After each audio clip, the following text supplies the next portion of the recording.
বন্ধুরা, মাংস খেতে খেতে একদম অরুচি, তো আম ভর্তা নিয়ে আসছি। শ্বশুরবাড়ির আম এটা, আপনাদের ভাইয়া নরসিংদী থেকে আম নিয়ে আসছে ওদের গাছের।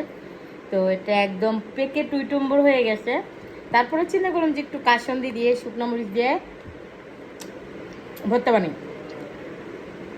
কারণ মাংস খেতে খেতে মুখে রুচি নেই, একটু টক অনেক ভালো লাগে।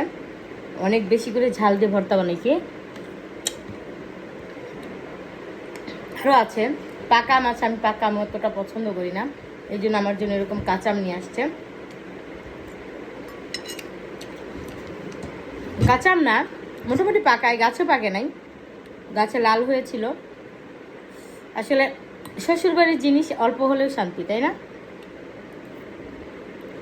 এখানে আবার আর একটা জিনিস আছে, সেটা হচ্ছে জাম ভর্তা। আম ভর্তা এবং জাম ভর্তা একসাথে খাচ্ছি, মানে খুবই খেতে মন চাচ্ছিল। এই জন্য মেয়েকে বললাম, মেয়ে বানাই দিল।